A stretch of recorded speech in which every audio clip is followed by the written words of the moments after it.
Friday prayers at Beijing's most famous mosque.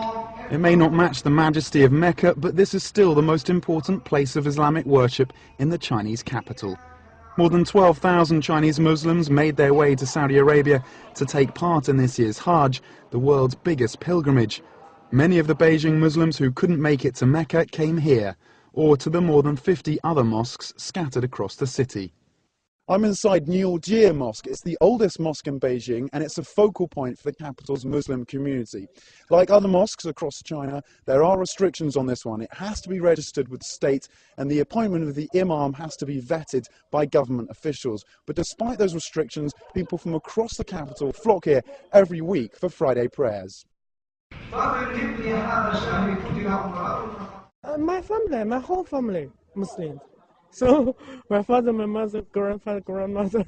And now in China, more and more Muslim. Lots of my friends, before they are not Muslim, but now they're Muslim.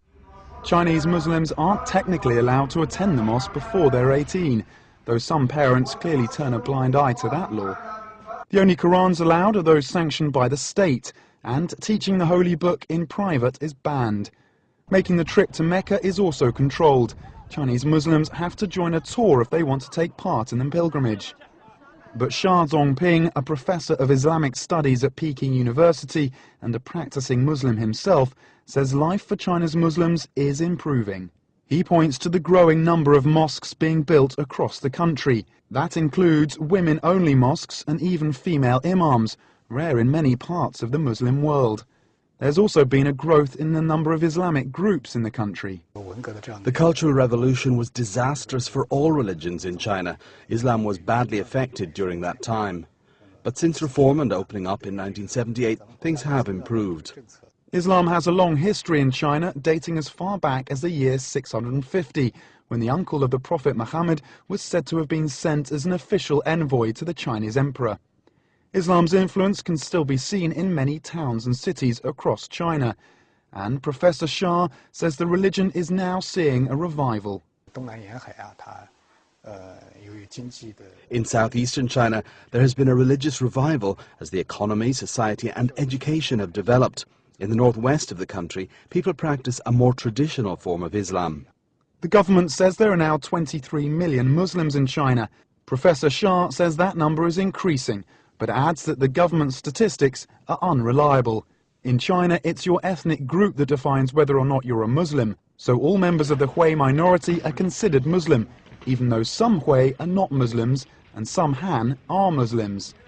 The policy regarding Han Muslims should be adjusted. For example, whether or not someone can be buried in a Muslim cemetery depends on their ethnic identity.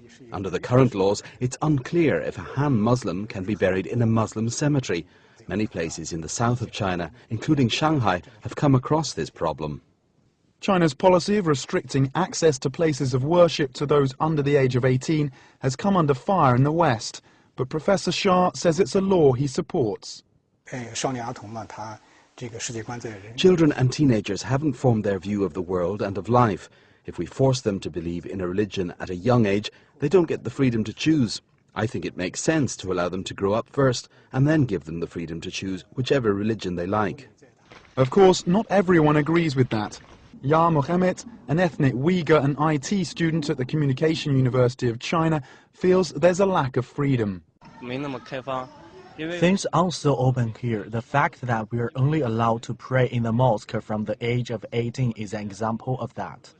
Rayela, also an ethnic Uyghur and an 18-year-old journalism student who goes by one name, says the biggest problem she's faced is ignorance. I've no time, no space to pray. If I do it in the dormitory, my roommates might think I'm strange. My classmates ask me questions like, why do you believe in religion? Rayela's experience is of course her own, but her struggle to keep true to her religion in a country gripped by change echoes that of many of China's young Muslim population. My grandparents are very devout Muslims, and they hope I can be the same, but I can't follow their wishes. I love them and I would like to obey them, but I am a student and I'm under a lot of pressure to study. I have to study science and sometimes science collides with religion. This is the era I'm living in and I have to fit in with society. Tom Mackenzie, BON.